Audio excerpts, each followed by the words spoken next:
அதிகாரிகளுடைய அழுத்தங்களால வழக்குல சேர்த்து கேச முடிக்கலான்னு பாக்குறாங்க. சில சாட்சிகளோடு போலியான சாட்சிகளையும் கொண்டு வருவாங்க. இப்ப இந்த வழக்குல கூட முரண்பாடா இருக்கு.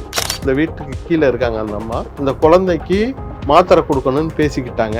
நான் என்னன்னு கேட்டேன், இல்ல முடியாம இருந்துச்சு, அதுக்காக மாத்திரை கொடுக்கணும்னு சொன்னாங்க குழந்தைங்க. இவங்க பேசுற அளவுக்கு அவங்க நடந்துக்கிட்டாங்கன்றது மாதிரி ஒரு சாட்சியை இவங்க பின்னால காவல்துறை உருவாக்கிறாங்க.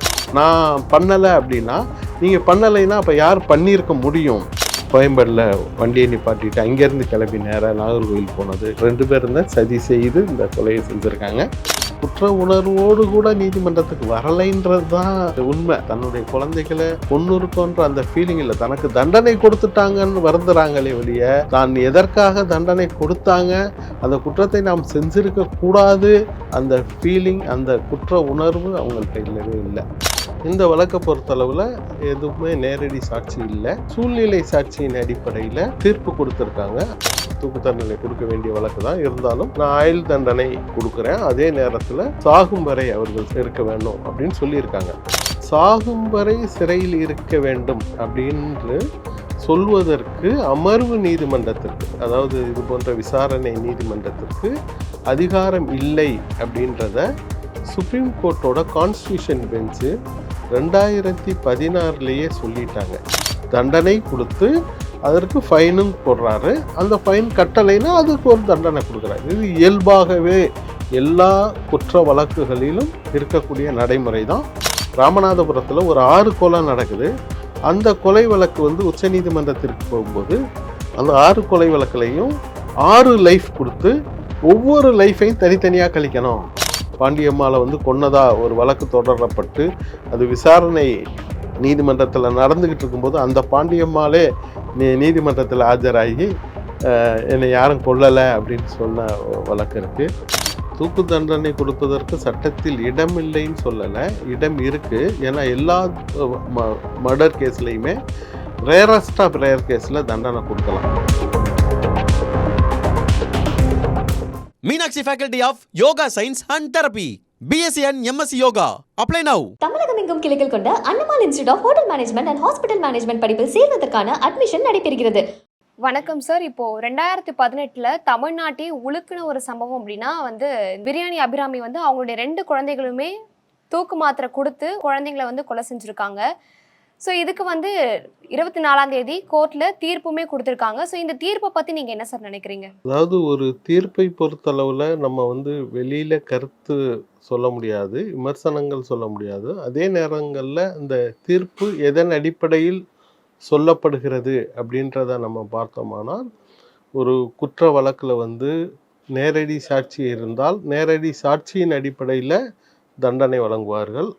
இந்த வழக்கை பொறுத்தளவில் எதுவுமே நேரடி சாட்சி இல்லை, சூழ்நிலை சாட்சியின் அடிப்படையில் தீர்ப்பு கொடுத்துருக்காங்க. சில சாட்சியங்கள், அதாவது 1, 2, 4, 10, 6 இந்த சாட்சிகளை எல்லாத்தையும் விசாரித்ததில் இது எல்லாமே சூழ்நிலை சாட்சிகள் இவங்க தான் குற்றம் செஞ்சாங்கன்றது புருவாகுது. அதனால நான் இந்த தண்டனை ஆயுள் தண்டனை கொடுக்குறேன் அப்படின்னு சொல்லியிருக்காரு. இது தூக்கு தண்டனை கொடுக்க வேண்டிய வழக்கு தான் இருந்தாலும் நான் ஆயுள் தண்டனை கொடுக்குறேன், அதே நேரத்தில் சாகும் வரை அவர்கள் சிறையில் இருக்க வேணும் அப்படின்னு சொல்லியிருக்காங்க. ஆனால் சட்டப்படி என்ன இதில் ஒரே ஒரு சிக்கல் மட்டும் அதில் இருக்குது. சாகும் வரை சிறையில் இருக்க வேண்டும் அப்படின்று சொல்வதற்கு அமர்வு நீதிமன்றத்திற்கு, அதாவது இது போன்ற விசாரணை நீதிமன்றத்திற்கு அதிகாரம் இல்லை அப்படின்றத சுப்ரீம் கோர்ட்டோட கான்ஸ்டியூஷன் பெஞ்சு 2016 சொல்லிட்டாங்க. தூக்கு தண்டனை கொடுக்கலாம், ஆயுள் தண்டனை கொடுக்கலாம், வருஷ தண்டனை கொடுக்கலாம், அதுபோல் வரையறுத்திருக்காங்க ஃபைன் கொடுக்கலான்னு. ஆனால் ஆயுள் தண்டனை கொடுக்கலான்னு சொல்லியிருக்காங்களே ஒழிய சாகும் வரை நீங்கள் உள்ளதான் இருக்கணும் அப்படின்னு சொல்ல முடியாது. ஏன்னா அது அரசாங்கத்துக்கு கான்ஸ்டியூஷனில் சில பவர் கொடுத்துருக்காங்க, தண்டனையை குறைக்கவோ மாற்றி அமைக்கவோ.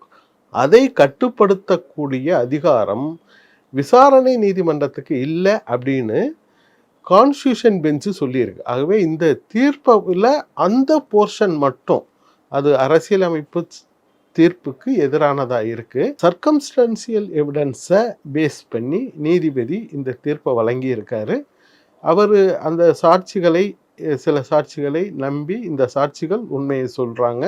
ஆகவே எதிரி 1, 2 ஆகியோர் சதித்திட்டம் செய்து இவர்களை கொலை செய்திருக்கிறார்கள். ஆகவே இந்த சாட்சிகளின் அடிப்படையில் நாங்கள் அதை நம்புகிறோம் அப்படின்னு சொல்லியிருக்காங்க. இவங்க டிஃபென்ஸ் விட்னஸ்ஸு இல்லை அப்படின்னு முடிவெடுத்து ஒரு 6 விட்னஸை டிஃபென்ஸ் விட்னஸாக ஏற்றிருக்காங்க.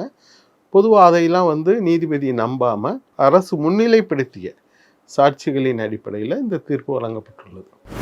அதே மாதிரி சார் இந்த கேஸ்ல நீதிபதி செம்மல் அவர்கள் இன்னொரு விஷயமே சொல்லியிருந்தாங்க. இவங்களுக்கு அபராதம் நாங்க விதிக்கிறோம், இந்த அபராதத்தை நீங்க கட்ட தவறிட்டீங்க அப்படின்னா இன்னும் 1 வருஷம் கூடுதலா நீங்க சிறை தண்டனை இருக்க வேண்டியதா இருக்கும் அப்படின்ற மாதிரி சொல்லியிருக்காங்க. ஆயுள் தண்டனையும் கொடுத்துருக்காங்க. இந்த அபராதத்தை நீங்க கட்ட தவறிட்டீங்க அப்படின்னா உங்களுக்கு இன்னும் 1 வருஷம் சிறை தண்டனையும் நீங்க அனுபவிக்க வேண்டியது வரும்னு சொல்றாங்க. இது எப்படி சார் சாத்தியமாகும்? சட்டத்தில் என்ன வழிவகை சொல்லப்பட்டுள்ளதுன்னா, சில குற்றங்களுக்கு தண்டனை கொடுக்கப்படும், சில குற்றங்களுக்கு ஃபைன் மட்டும் கொடுக்கப்படும். ஆகவே இந்த வழக்கை பொறுத்தளவில் நீதிபதி தண்டனை கொடுத்து அதற்கு ஃபைனும் கொடுறாரு. அந்த ஃபைன் கட்டளைனா அதுக்கு ஒரு தண்டனை கொடுக்குறாரு. இது இயல்பாகவே எல்லா குற்ற வழக்குகளிலும் இருக்கக்கூடிய நடைமுறை தான். கோபால் கோட்சே கேஸில் உச்சநீதிமன்றம் என்ன சொல்கிறாங்கன்னா, லைஃப் மீன்ஸ் லைஃப் தான், அது சாகும் வரை தான்.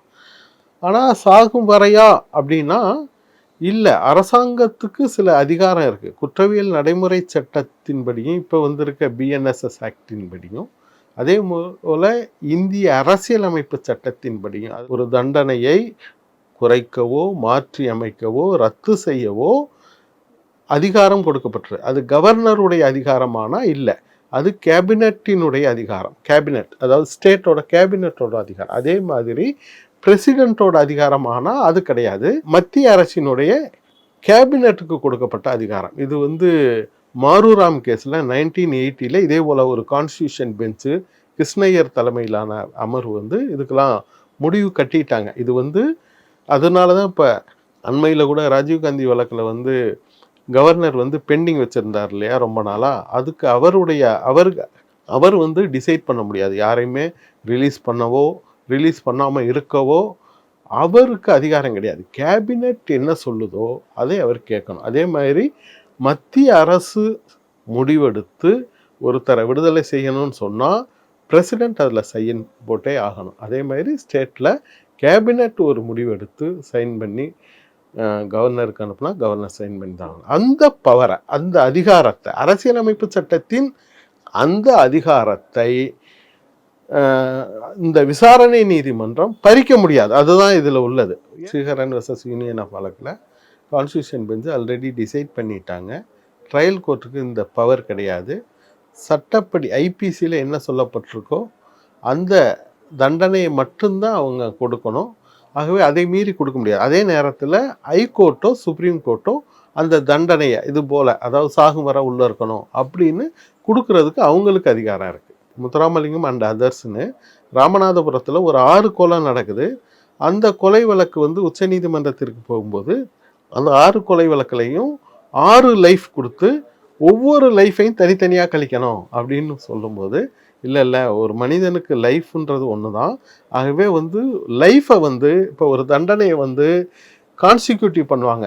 இதை அனுபவிச்சுட்டு அதை அனுபவிச்சுட்டு அதை அனுபவிக்கணும், வருஷ தண்டனை. ஆனால் ஆயுள் தண்டனையை அது மாதிரி பண்ண முடியாது. அதனால் ஆயுள் எத்தனை ஆயுளாக இருந்தாலும் அதை மெர்ஜ் பண்ணி ஒன்றா தான் கான்சிக்யூட்டிவாக தான் அதை அனுபவிக்கணும் அப்படின்னு சொல்லியிருக்காங்க. ஆகவே சாகும் வரைன்னு சொல்லிட்டு நீங்கள் ஃபைனை போட்டுட்டு இன்னொரு 1 ஆண்டு இருக்கணும்னு சொல்கிறது அது முரண்பாடு தான். அதே மாதிரி இந்த தீர்ப்பை வாசிக்கும் போதே செம்மல் ஐயா அவர்கள் இன்னொரு விஷயத்தையும் சொல்லியிருப்பாங்க. ஒரு தாயா இருந்துட்டு நீங்க உங்களுடைய 2 குழந்தையுமே மாத்திரை கொடுத்து கொலை செஞ்சிருக்கீங்க, அதுவும் கள்ளக்காதல் இந்த ஒரு விஷயத்துக்காக அப்படின்ற மாதிரி சொல்லியிருப்பாங்க. இவங்களுக்கு தூக்கு தண்டனை வழங்கணும் அப்படின்றதான் என்னுடைய விருப்பமா இருந்திருக்கு, ஆனா அதுக்கு சட்டத்துல இடம் இல்லை, அதனாலதான் இந்த ஆயுள் தண்டனை கொடுக்குறேன்ற மாதிரி சொல்லியிருப்பாங்க.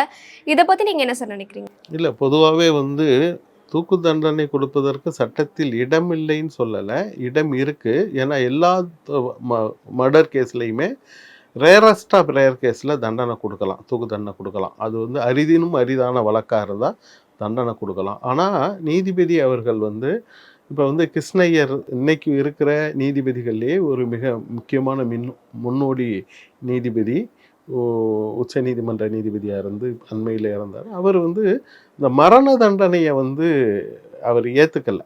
தண்டனை கொடுக்கணும். அவன் வந்து லைஃப்பில் வந்து தன்னுடைய குற்றத்தை உணர்ந்து திருந்தணும். அவன் திருந்தணும்.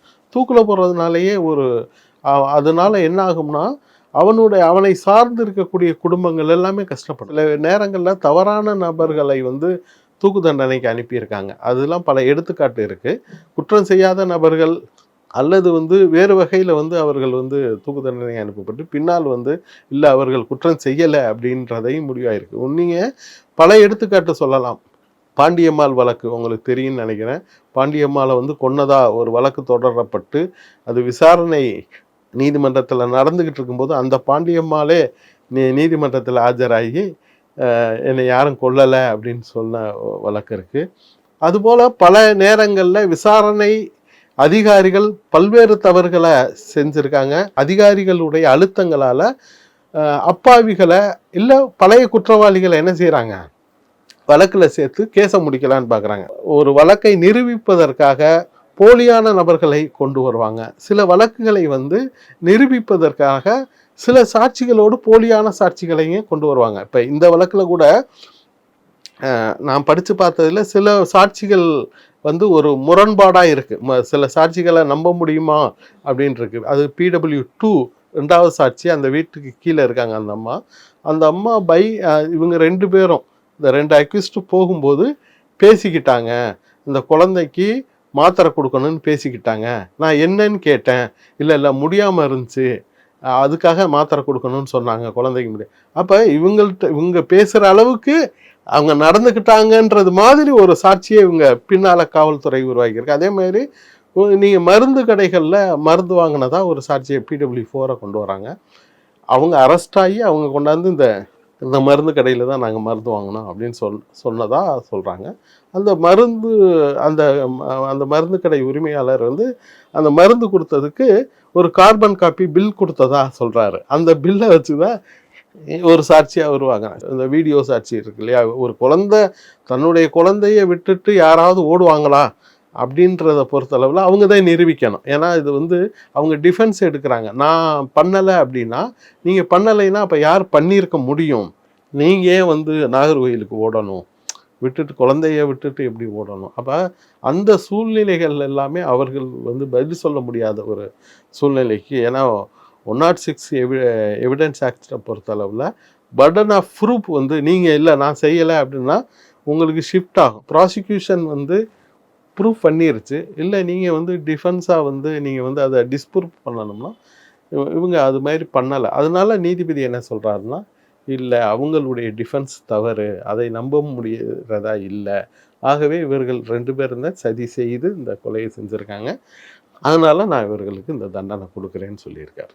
நம்ம வந்து எதையுமே உண்மை இல்லை அப்படின்னு சொல்ல முடியாது. ஏன்னா ஒரு ஃபோரன்சிக் டெஸ்ட்டில் இப்போ இவங்க ஃபோன் நம்பர்லேருந்து இந்த ஃபோன் நம்பருக்கு கால் போயிருக்கு, இந்த நேரத்தில் போயிருக்கு, அதே மாதிரி ரெக்கார்ட் ஆகிருக்கு இல்லையா, அந்த வீடியோ ரெக்கார்டு எந்த ஃபோனில் இருந்ததோ அவங்க வாய்ஸையும் இந்த வாய்ஸையும் வந்து நீங்கள் வந்து கம்பேரிஷனுக்கு அனுப்பி ஃபோரன்சிக் டெஸ்ட்டுக்கு அனுப்பி ப்ரூவ் பண்ணுவாங்க. இந்த கேஸில் நீதிபதி வந்து இப்போ நம்ம பொதுவாகவே ஒரு கொலை வழக்குன்னா நேரடியாக கொலை செஞ்சதாக பார்த்த சாட்சி இருக்கும், அந்த சாட்சியை முன்னிலைப்படுத்துவாங்க, இவர் தான் கொலை செஞ்சார்னு. இந்த வழக்கு வந்து அது மாதிரி நேரடி சாட்சி இல்லை, இது ஒரு சூழ்நிலை சாட்சி. அப்போ சூழ்நிலை சாட்சியை பொறுத்தளவில் இந்த குற்றத்தை செய்து விட்டு அவங்க ஓடி கோயம்பேடில் வண்டியை நிப்பாட்டிட்டு அங்கேருந்து கிளம்பி நேராக நாகர்கோவில் போனது, இது எல்லாமே வந்து என்ன ஆகுதுன்னா குற்றத்தை வந்து இவங்களோட இணைக்கிறதுக்கு புருவாயிருச்சு. அதனால நீதிபதி என்ன செய்கிறான்னா சூழ்நிலை சாட்சியில் அதை நான் நம்பி இவர்கள் தான் அந்த குற்றவாளி அப்படின்னு நான் தண்டனை கொடுக்குறேன்னு சொல்கிறாரு. ஆகவே பெரும்பாலும் அவருடைய வியூ வந்து சரியாக தான் இருக்கு. இப்போ வந்து ரொம்பவே பேசு பொருளாக மாறி இருக்கிறது என்ன அப்படின்னா, இந்த தீர்ப்பு சொல்றதுக்கு வந்து இவங்க 2 பேருமே கோர்ட்டுக்கு வந்திருக்காங்க இல்லையா, அவங்க முகத்தை மறைக்கிறதுக்கு துப்பட்டா போட்டிருந்தாங்க, மீனாட்சி சுந்தரம் வந்து மாஸ்க் போட்டிருந்தாங்க, அண்ட் அதே மாதிரி அவங்க கைகளில் வந்து நெயில் பாலிஷ் இருக்கட்டும், தலையில் வந்து கிளிப்பு, இந்த மாதிரியான விஷயங்கள்லாம் போட்டிருந்தாங்களே. 7 ஆண்டு வந்து அவங்க சிறையில் இருக்காங்க இந்த குற்றத்துக்காக. இவங்களுக்கு வந்து இந்த மாதிரியான சலுகைகள்லாம் கூட கிடைக்குமா அப்படின்ற ஒரு கேள்வி இருக்குது. குற்றம் செஞ்சுருக்கோம், நமக்கு ஒரு தீர்ப்பு சொல்ல போகிறாங்க அப்படின்னா பொதுவாகவே வந்து ஒவ்வொருத்தரும் வந்து அந்த மன பதப்பதைப்போடு தான் நீதிமன்றத்துக்கு வருவாங்க. இவங்க அதை மீறி வந்து நடந்துக்கிறாங்க அப்படின்றது தான் தெரியுது. ஏன்னா அதாவது நெயில் பாலிஷ் போட்டுக்கிறாங்க, தலையில் கிளிப் போட்டுக்கிறாங்கன்னா ஒரு விசாரணை சிறைவாசிக்கு அனைத்து விதமான உரிமைகளும் உண்டு சிறைக்குள்ள. நீங்கள் வந்து அவங்களுடைய மூமெண்ட்டத்தை நீங்கள் கட்டுப்படுத்துகிறீங்களே ஒழிய அதற்காக அவர்களுடைய எல்லா விதமான சுதந்திரத்தையும் நீங்கள் வந்து பறிச்சிட முடியாது. ஒரு விசாரணை சிறைவாசியை பொறுத்தளவில் அவருக்கான அனைத்து வகையான உரிமைகளும் அவருக்கு உண்டு. ப்ரொஹிபிட்டட் ஆர்டிக்கல்னு சில பொருட்கள் இருக்குது. அதை மட்டும்தான் சிறைக்குள்ளே தடை செஞ்சுருக்காங்களே ஒழிய மற்றபடி அவர்கள் வந்து அனுமதிக்கப்பட்ட நீங்கள் உடைகளையோ எந்த வகையான உடைகளையும் அவங்க அணிகிறதுக்கு விசாரணை சிறைவாசிக்கு எந்தவித தடையும் இல்லை. தண்டனை சிறைவாசினா வெள்ளை சட்டை, வெள்ளை வேட்டி அல்லது வெள்ளை பேண்ட் போடணும். ஆனால் விசாரணை சிறைவாசியை பொறுத்தளவில் எந்த வகையான கலர் ட்ரெஸ்ஸும் போட்டுக்கலாம். அவங்க வந்து பாலிசி எடுத்துக்கலாம், என்ன வேணுமோ அவங்க பயன்படுத்திக்கலாம். அது அவங்களுடைய ஒரு உரிமை. அதையெல்லாம் வந்து அவர்கள் பயன்படுத்துகிறத வந்து யாரும் கொஸ்டின் பண்ண முடியாது. அது ஒரு தவறும் கிடையாது. நெயில் பாலிஷ் போட்டுக்கிறாங்க, இது பண்ணிக்கிறாங்க அப்படின்னு. தடை செய்யப்பட்ட பொருளா அப்படின்னா மட்டும்தான் நீதிபதி அவங்களே வந்து சுட்டி காட்டி சொல்லியிருப்பாங்க, இந்த ஷால் வந்து நீங்க எப்படி கொடுத்துருக்கீங்க, இந்த தீர்ப்பு வழங்குறப்போ வந்து அவங்களே ஏதாவது பண்ணிக்கிட்டாங்கன்னா என்ன பண்றது, இந்த நெயில் பாலிஷ் வச்சு குடிச்சிட்டு எதனா பண்ணிக்கிட்டாங்கன்னா அப்படின்னு. நெயில் பாலிஷ் ஒரு பாய்சன்றதுனால அதை அனுமதிக்க கூடாது இல்லையா? துப்பட்டாவை நீங்கள் வந்து ஏன் கொடுத்தீங்க அப்படின்னா, நீங்கள் சூசைட் பண்ணிக்கிறவன் எந்த ட்ரெஸ்ஸையும் எப்படியும் மாற்றி சூசைட் பண்ணிக்கிற முடியும். நீங்கள் அப்படின்னா நீங்கள் ட்ரெஸ்ஸே இல்லாமல் தான் யாரையும் நீங்கள் ஜெயிலுக்குள்ளே போடணும். அப்படி அந்த மனநிலையில் இல்லை. நீங்கள் சூசைட் மென்டாலிட்டியில் இருந்தாங்களா? இல்லையா? அவங்க வந்து தான் செய்த குற்றத்தை கூட உணரக்கூடிய ஒரு குற்ற உணர்வு கூட இல்லாமல் அவங்க இருக்கிறவங்க சூசைட் மென்டாலிட்டியில் இருக்க மாட்டாங்க. அதனால நீங்கள் வந்து ரெண்டாவது வந்து அவர் எந்த ஒரு விசாரணை, இது வந்து நம்ம பொதுவாக சொல்கிறோம், இவங்களன்னு எடுத்துக்கிறோம், எந்த ஒரு விசாரணை சிறைவாசியும் அவர்கள் வந்து வெளியில் என்ன உடை உடுத்துகிறாங்களோ, இப்போ நான் வெளியில் என்ன உடை உடுத்துகிறேனோ அதே மாதிரியான உடைகளை நான் சிறைக்குள்ளே உடுத்துறதுக்கு எனக்கு ரைட்ஸ் இருக்குது. அது என்னுடைய உரிமைகளை வந்து நீதிமன்றங்களோ யாருமே சிறை அதிகாரிகளோ பறிச்சிட முடியாது. அது வந்து என்னுடைய அடிப்படை உரிமை. என்ன நம்ம திரும்ப சொல்கிறது அதுதான், இதுபோல் பாய்சன் மெட்டீரியல்ஸ், இது வந்து நெயில் பாலிஷ்ன்றது ஒரு இதாக இருக்கலாம், அதே நேரத்தில் அது பாய்சனாகவும் பயன்படுத்தப்படும்னா கண்டிப்பாக அதை வந்து சிறைக்குள்ளே அனுமதிச்சிருக்க கூடாது. என்னன்னா இது ப்ரொஹிபிட்டட் ஆர்டிகல்ஸ். இதை அதான் நகையப்படக்கூடாது, செல்ஃபோனை வச்சுருக்கக்கூடாது, இல்லை இந்த பாய்சனை வச்சுருக்கக்கூடாது, இதில் எக்ஸ்ப்ளோசிவ் வச்சுருக்க, கஞ்சா வச்சுருக்கக்கூடாது, இதெல்லாம் தடை செய்யப்பட்ட பொருள் அப்படின்னா பரவாயில்ல. இல்லை நான் அன்றாடம் பயன்படுத்தக்கூடிய பொருட்கள், லிப்ஸ்டிக்ன்றது அன்றாடம் பயன்படுத்தக்கூடிய பொருளாக மாறும்போது நீங்கள் இதெல்லாம் பயன்படுத்தக்கூடாதுன்னு நீங்கள் சொல்ல முடியாது. அதனால் எந்த பொருளாக இருந்தாலும் இயல்பாக பயன்படுத்தக்கூடிய பொருளை எப்படி வெளியில் ஒருத்தர் பயன்படுத்துகிறாரோ அதேமாரி சிறையில் உள்ளவங்களுக்கும் அது தடை செய்யப்பட்டு இருந்தால் மட்டும்தான் சிறைக்குள்ளே நீங்கள் வந்து அனுமதிக்கக்கூடாது வெளியே. மற்றபடி ஏன் நெயில் பாலிஷை மட்டும் நம்ம சொல்கிறோன்னா, சப்போஸ் சில பொருட்களை வந்து பாய்சனாக கன்வெர்ட் பண்ணுறதற்கான வாய்ப்பு இருந்துச்சுன்னா அதை மட்டும் சிறை அதிகாரிகள் பயன்படுத்தலாம். பட் நெயில் பாலிஷ் வந்து ஒரு பாய்சனாக பயன்படுத்துறதுக்கான வாய்ப்பு இருக்குன்றதுனால நீதிபதி அதை கேட்டிருக்காரு. பட் அது தவிர்த்திருக்கலாம், அதை வந்து தவிர்க்கலாம். ஏன்னா அவங்களே கூட ஒரே இது என்னன்னா, அவங்க குற்ற உணர்வோடு கூட நீதிமன்றத்துக்கு வரலைன்றது தான் ஒரு உண்மை. அதை அவங்க இன்னும் திருந்தலை, தன்னுடைய குழந்தைகளை கொன்னுருக்கோன்ற அந்த ஃபீலிங் இல்லை, தனக்கு தண்டனை கொடுத்துட்டாங்கன்னு வருந்துறாங்களே ஒழிய தான் எதற்காக தண்டனை கொடுத்தாங்க, அந்த குற்றத்தை நாம் செஞ்சிருக்க கூடாது, அது தவறு செஞ்சிருக்கோம் அப்படின்ற அந்த ஃபீலிங், அந்த குற்ற உணர்வு அவங்கள்ட்ட இல்லவே இல்லை. அதுதான் அவங்களை நம்ம வந்து வீடியோ காட்சியில் பார்க்கும்போது தெரியுது. பொதுவாகவே சிறை வந்து பல்வேறு நபர்களை வந்து திருத்தி இருக்கு. குறிப்பாக சொல்லணும்னா, இப்போ ஒரு வேலூர் சிறையில் ஒரு ஆயுள் தண்டனை கைதி 14 ஆண்டுகளாக இருந்தார். அவரை வந்து பொதுவாகவே கேங்குன்னு சொல்லுவாங்க. அதாவது கேங் வேலைன்னா வெளி வேலைக்கு கூட்டிகிட்டு வருவாங்க. அப்போ கூட்டிகிட்டு வருகிற பொழுது ஒரு காவலர் அவர் கூட வருவார். ஒரு 4-5 பேர் வந்து என்னென்னா புல்லை பிடுங்கிறது, மாட்டை மேய்க்கிறது, இல்லை கூட்டுறது, இது மாதிரி வெளியில் சிறைக்கு வெளியில் உள்ள இடங்களை கூட்டுறது.